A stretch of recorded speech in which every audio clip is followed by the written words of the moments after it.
This original WSRE presentation is made possible by viewers like you. Thank you. Florida Governor Rick Scott on this edition of Conversations.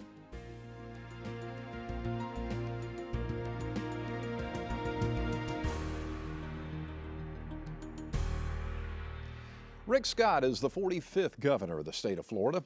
Prior to becoming the leader of the Sunshine State, he was a well-known businessman within the healthcare industry. Scott founded two major healthcare companies, Columbia Hospital Corporation and Solantic Corporation, a company that builds and operates urgent care facilities. He discovered his entrepreneurial spirit early on. While in college, he purchased a couple of donut shops in Kansas City and then proceeded to hire a first-rate manager to run the operation, his mom. In 2009, the political world was awakened to the fact Rick Scott might become a major player on the political stage. He started and provided initial funding for a group called Conservatives for Patients' Rights. The group's focus was to defeat the public option portion of Obamacare. While Obamacare did pass, the public option failed. To the pleasure of some and the dismay of others, Scott has brought a tough business-like approach to running the state of Florida. Governor Rick Scott, welcome. Oh, it's nice to be here. Pleasure to have you.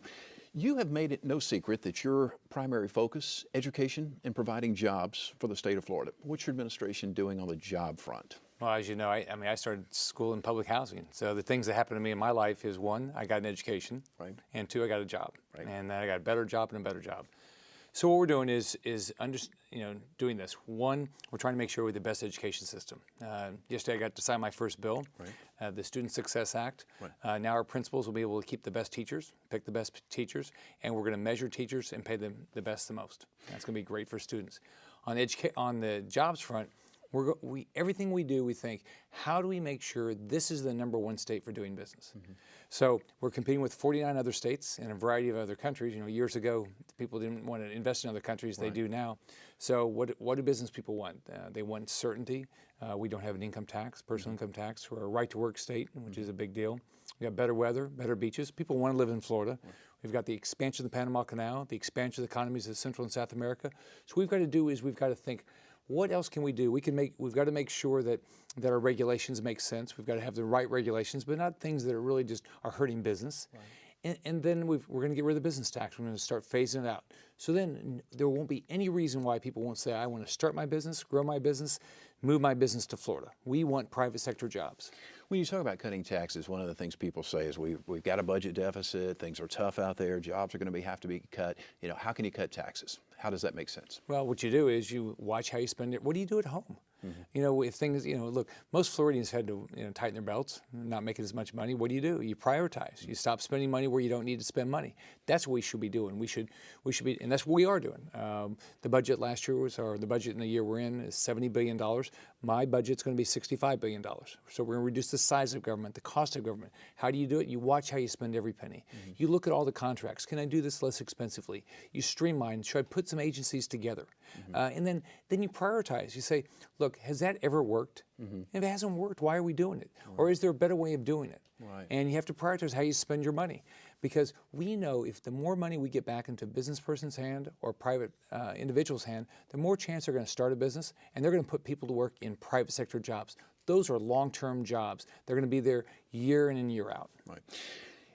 Should the state of Florida incentivize companies, in other words, give them money or big-time tax breaks to bring companies into the state? I think you have to be really careful. With the things we know we can do, we can make sure we've got a lot of things going for us, the list I gave you.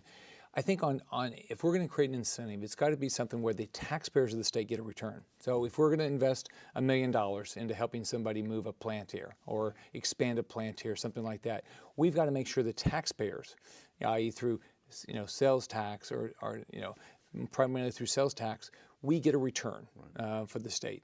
So if not, we shouldn't be doing it. Mm-hmm. I mean, everything we should, if I'm spending your money as governor, you should get a return. Right. I don't think most people would disagree with that. When we take a look at the various markets in Florida, Florida is such a big state and a very diverse state. And what can we do in the smaller markets to help some of the smaller markets bring in business? Sure. Well, you can see that some of the shipping areas we're going to do well, like the Miami port with the expansion of the Panama Canal. So that you can understand. Right. You can see we're the #1 tourist destination in the world. You can see we're going to do that, and with the ag community. But there are a lot of companies that are, have light manufacturing. They might have 200, 400 jobs someplace. They can be in small towns, our smaller communities. They want those jobs. They're going to be aggressive. They have an educated workforce. So that's what we'll focus on in those areas. A lot of times it's going to be tied to who, I might know some companies, somebody in the community might know some companies. I'll call them, right. And I'll say, what can we do to make this more interesting for you? I can guarantee you that if your company's here in Florida, you have a problem in the state, if I can solve it from a regulation standpoint, things like that, I'm going to use my best efforts to do it. That's going to be different than some other states. Right. You've been pretty public about the fact you're not afraid to pick up the phone and cold call, I think is what the quote was. What do you tell them when you call them? Well, at first I joke about their weather. So, gosh, I have to turn down my, let me turn down my air conditioning so you can hear me. Yeah, right. So I talk about their weather a little bit, and then I just say, look, I'm the governor of Florida. We want jobs in our state. If you have any interest, I say, I have no idea if you have any interest in coming to our state, but if you do, call me. I'll tell you everything that we can do for you. I can give you all the reasons why you ought to want to be in Florida. And I get a lot of leads. A lot of people call me and give me a lead and say, I'm on the board of this company. They're thinking about moving. That's a lot of it. But I make cold calls, and I have a whole list of people to call every day. Are you focused on one particular type of industry, or do you say, are we wide open? Well, there's some industries that'll make more sense to come to Florida, and some, like if you're a distribution company that needs to be in the middle of the country for some reason because of cost of transportation, that's not going to come here. But if you're shipping, if you're tourism, if you're light manufacturing, all those should be coming here. And then there's a lot of companies that there's all they have is just corporate employees. There's no reason they shouldn't come here. I was talking the other day to a large restaurant franchise company. I think they're going to move to Florida, and they're fed up because they're in a state where they just raised their taxes dramatically. I was on CNN the other day and talking on with another governor, and I just wanted him to talk because he just kept talking about how they're going to have to raise all their taxes. And so all that's going to do is force those people to come down here. Today you make a value decision. You as an individual, you make a value decision. Where do I want to live? I want to live in a place that's safe, that's clean, that's a nice place to raise my children. But I don't want to pay taxes I don't need to pay. I don't want to have regulation I don't need. I want to make sure I have a governor and a government that's going to help solve problems. So it's a big advantage if you have that attitude about it. A pro-business type attitude. It's fun. It sounds like you're having fun. Oh, I'm having a ball. Which brings me, you're a successful guy, very successful businessman. By all appearances, you have a wonderful family. Why in the world do you want to tackle this job? I know, my poor family. My wife had no idea what she was getting into. When I told her I wanted to run, she said, great, as long as I don't have to give a lot of talks. And so 30 days later, she was almost giving a talk every day. Good. But she likes being First Lady. She loves kids. She's doing a lot of things with kids. I got worried about the future. I've lived the American dream. I mean, like I said, I started school in public housing. I've gotten to do all sorts of things in life. And I want that same dream for everybody in Florida. We need to be the state that people say, you can do anything you want to do. Because we don't have taxes that are going to impact you. We don't make it difficult to start a business. We don't tax you to death. We don't regulate you to death. We have great people in this state. We have hard. If you think about Floridians want to be part of building things. The people that grew up here, I mean, this was the frontier. The people that came here, they came here because they wanted to dream. They wanted to build something. And so that's the spirit I want to make sure we keep. And I was worried about where the country was going and where the state was going. Interesting. Let's talk education. You just recently signed into law a bill that's going to sort of change the landscape as far as the way teachers are graded. Elaborate on the bill. Absolutely. Well, let's think about it. Education is 100% for the benefit of kids. So every decision has to be, is this good for kids or is it good for somebody else? Is it good for kids or good for special interest? Is it good for, so, and so much of government, you feel like, it's for somebody else's benefit rather than, the person. In this case, this bill is 100% what's good for kids. If you think about children, you think about your life, my life, we remember the teachers, the great teachers. Sure. And so what this says now is that principals are going to be able to say, I'm going to keep the best teacher. The most effective teacher. I don't have to say, well, that teacher's been here for 20 years and I have to get rid of somebody, or I have a new teacher, I can't hire them because they have tenure. So we're going now what our principals are going to be able to do is say, every day I can keep the best teachers. And on top of that, we're going to have a measurement because we want the best teachers to stay. So if you're better, you're going to get paid better. Now it's got to be fair. So the measurement we're coming up with is very fair to teachers, but you're going to get measured just like you do in your job. Every job, everybody gets measured. Well, it's fair. What will the measurement be? Well, it'll be how well did you move a child along at the time frame you had to teach them. There'll be a test when they start, a test when they end. How did you do? And the most effective teachers. What's the most effective show? Well, the show that people watch, right? The most effective teachers are the teachers that are able to teach you, figure out how to teach you as an individual.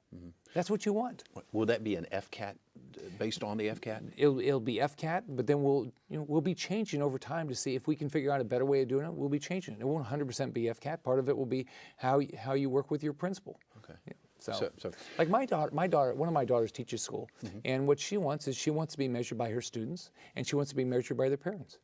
Because in her case, she says, look, part of it, she teaches special needs children. Part of her audience is what do parents think? How are they moving? Because parents know more. Parents know more what their child needs than somebody else. So the next thing we need to do is we need to make sure we expand choice. Just like you should have as much choice to buy any service or product, as anybody wants to provide you. Same thing should happen with parents. What school do you want to send your child to? It shouldn't be based on your zip code or your street. It ought to be, okay, what does your child need? I have 2 daughters. They were different growing up. They ultimately went to different schools because they had different interests, different needs. How do we get parents more involved in education, though? I think parents will get more involved if they feel like they can make a difference. It's like all of us. You won't do things if you don't think you can have any impact. As parents see, gosh, I have choices here. I'm going to go think about where my child's going to go to school. I can have an impact on measurement. I'm going to do those things. They're going to listen to me on who the best teachers are going to be. What would you do as a parent? You'll get more involved. Answer this, because I have to ask you this question, because the critics are going to say, okay, if you're going to judge a percentage of my performance on the FCAT, you've got some students who wake up every morning, they have a healthy breakfast, they come to school, they've got, a wonderful situation. You have some that perhaps didn't have breakfast, and maybe the night before their mom or dad was, drunk or on drugs, et cetera. So how do you answer that? Well, that's true in any job. In any job, you have different customers. In this case, the child's the customer. In any job, you don't know who's going to walk in the door, right? And so, but it's still measurement. It's still going to be a measurement. Some people are just more effective. And you want somebody that says, gosh, that child has a parent that's not as active. But you know what I'm going to do? I'm going to figure that out. So you can see it in the eyes of teachers that just are sitting there saying, I'm not gonna have any excuses. Right. And that's true with teachers, with principals, with superintendents, with employees in other companies. They say, I don't care what the odds are. I'm going to figure it out, and because I'm going to try this. If that doesn't work, then I'll try this. What you don't want somebody saying, I'm just going to go through and not, So, but my experience with teachers, they want to be measured. They want to know how they're doing. They want to succeed. Yeah. Well, I think you're absolutely right about the fact that teachers care. They're in that business because they do want to make a difference. Now, some of them may get calloused over time, but I think they also. I think that probably the system causes that because there's no, they get, there's no measurement for them that they can be rewarded. Look, do you want to be recognized? Yeah, you want to be recognized. It's not all just money. You want to be recognized. You want to say, I want to have the best show. Or if I have a store, I want to have the best franchise. Right? We all want to be recognized, and part of it is recognition. Part of it is financial reward. And teachers are the same way. Now, there's something in the bill too that also encourages teachers to go into teaching math and science. Right? Correct. What is that? Well, basically, you'll get paid better. I mean, one of the issues that we have in the state is that we need more math and science often. All right, in our state. On top of that, if you want to get ready for the future, you better know math and science. You better do well at it. Right. And so we want to have the absolute best math and science teachers in the country.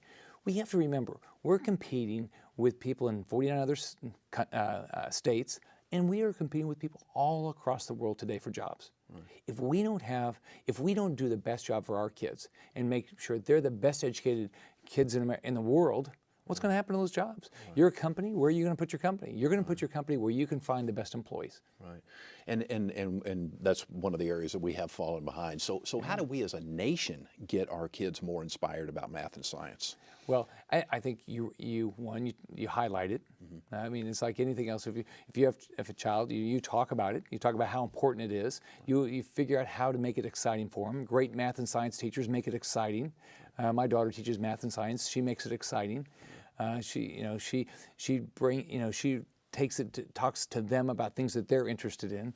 I was at her school the other day, and we were talking about one of her students. When we talk about cars, and he was passionate about cars, and so so a great teacher will figure out, okay, so how can math and science apply to that? Right. So kind of bringing all that together. Yeah, make it interesting. Speaking of transportation, you've taken some heat over the rail system, the bullet train. Here's the deal. I'll give it to you. You can do it right now. Here, I'll give you $2.4 billion. Now, here's the problem.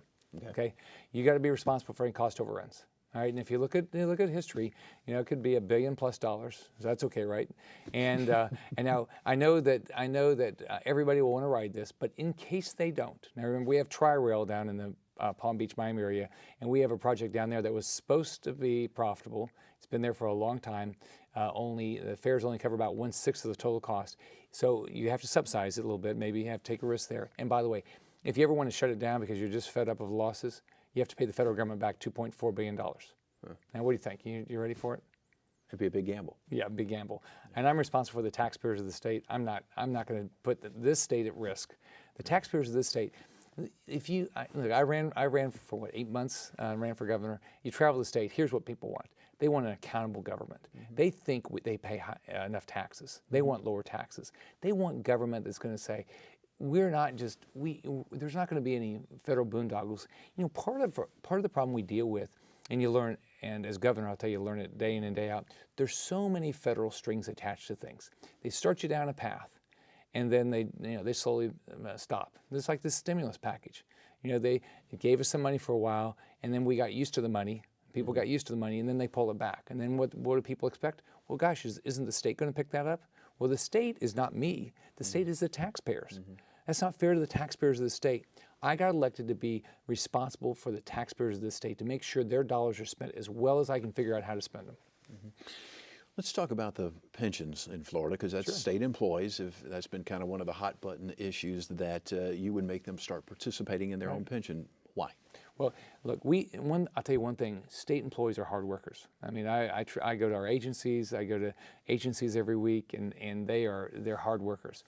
But we've got to be fair. We've got to be fair to taxpayers, and we've got to be fair to government workers. So in yours, in a private company, you don't have a pension. They got rid of pensions years ago. Right. Very few companies have pensions because they knew they couldn't afford. They're not, they can't compete with the rest of the world. If you have a 401k plan, a defined contribution plan, your employer might not contribute a dime. Right.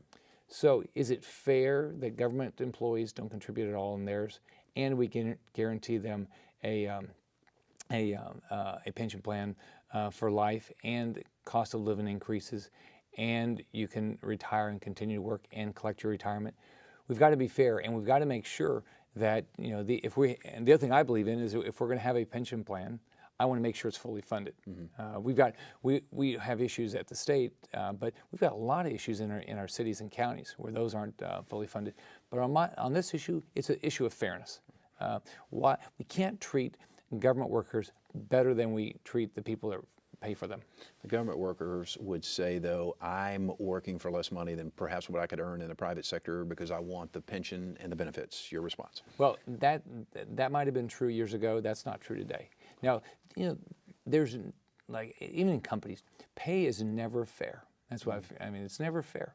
But in a company you can move along and you can negotiate and things like that. Government, if you look at the numbers now, government workers are not paid less than private sector workers. Now I'm sure there's some that are, and as governor, those that I have the opportunity to have an impact on, I'm going to try to make sure people get paid fairly, but they shouldn't have a different retirement plan than a taxpayer in the state has. We've got to think about what's fair to taxpayers.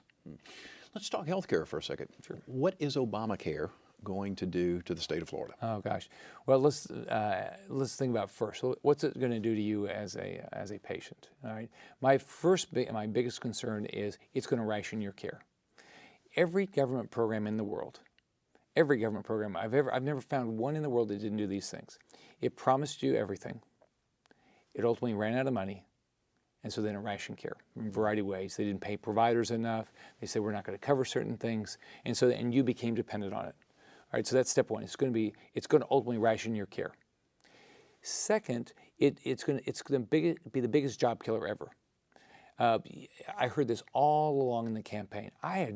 This is what people said. I had no idea what this was going to cost me. I'm not going to hire anybody else. Or the ag community says, you know what? We can't afford it, so we're going to take those jobs to another country where I don't have to do that. Or the hospitality industry says, we can't afford to do this. And then finally, the dramatic expansion of Medicaid. That is what you will pay as a taxpayer. It's billions of dollars of increased cost per year in a state where we already have 1.1 million people without a job, and people knowing that they can't pay more in taxes. They know we need to reduce the size of government.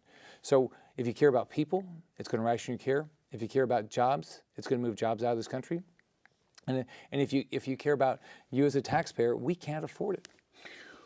What's the answer? The answer is let the free market work. It works. If you do these things, if you care about making sure that people get health care, right? Then the first thing you ought to do is let's create competition. Because the problem with healthcare is it costs too much. Okay? What happens with more competition? Do prices go up or go down? They go down. Right. Should the government tell you what insurance policy you need to buy? Okay? Maybe I need to buy a policy that covers hair transplant. Okay? Somebody else might not need that. Right. Well, I'll go buy that policy. Right. Okay? So let me buy the policy I want to buy. Right. Because if the government says, no, you have to buy this and this and this and this and this, what happens? The price goes up. Right. On top of that, shouldn't you know what things cost in healthcare? Absolutely. I think so. Yeah. And if you cared about pre-existing conditions, well, you know what? The government should give you the same tax breaks as an employer. So you buy your own policy. You bought your own policy when you're 25. If, God forbid, you got cancer when you're 40 and you had the same policy all your life, just like if you have the same life insurance policy, they don't cancel you, right? As long as you pay your premium, right? The pre-existing condition would not be a problem. And finally, reward people for doing the right things. If you didn't smoke, if you exercised and you ate right, there's one study that says the usage of healthcare will go down 70%. So let's focus on the cost of healthcare. If we drive down the cost of healthcare, the insurance will be affordable. What about making providers more responsible or more measured? Absolutely. But it starts with you as a consumer. You should be asking questions. I mean, the government can say, "Gosh, you as doctors put out more information." But you know what? Whose job is that? Right. That's yours. Right. You should be asking if you're going to have bypass surgery. Don't you think you should ask, "Hey, doctor, can you give me an idea? What's your training? What's your background? How many times have you done this? Right. What's your track record? Have you had any problems?" And I mean, don't you do that with other things? Yeah. Why is healthcare any different? Right. If we as individuals get engaged, we can fix healthcare. The more government gets involved, the prices go up, and ultimately we'll ration care because the government will make it too difficult to get insurance.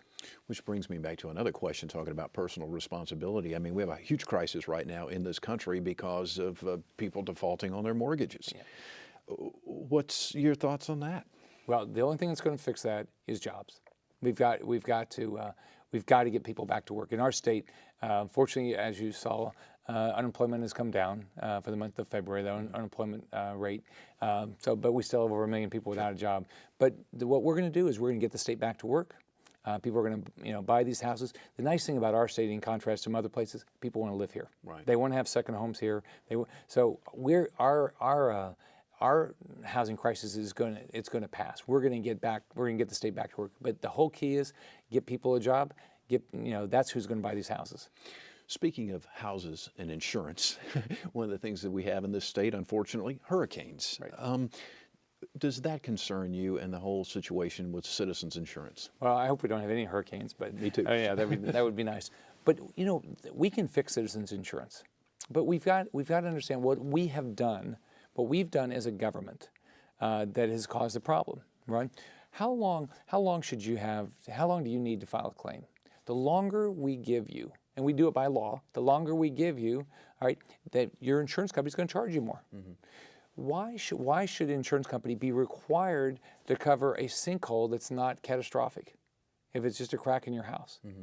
Should you, because if you're required to do that, your insurance company is going to charge you more money.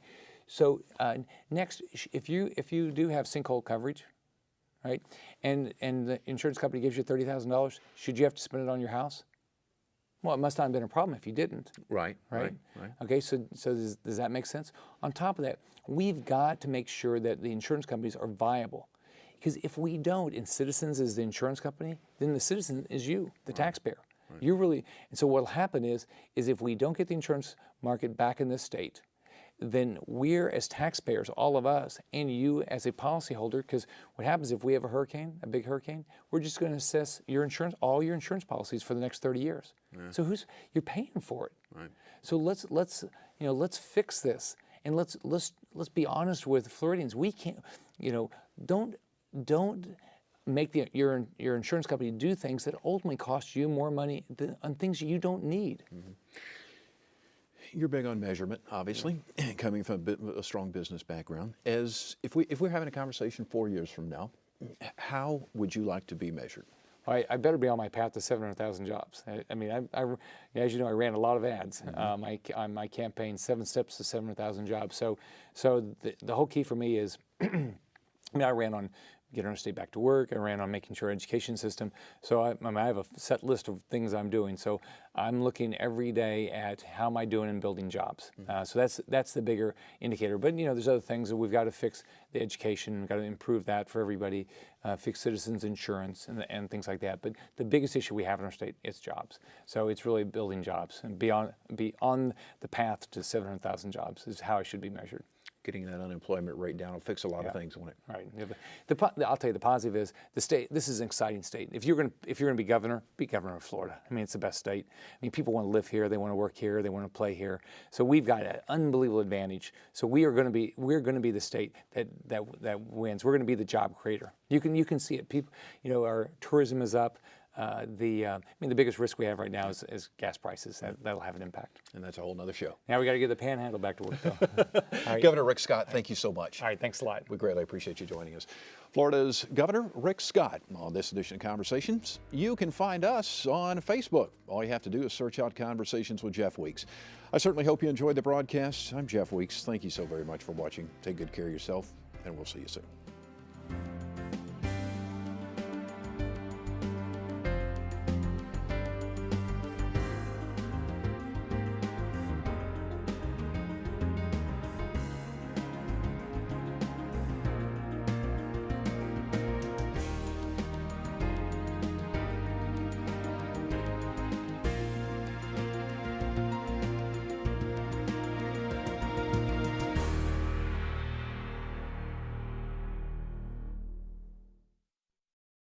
Support for this program is provided in part by these corporate sponsors.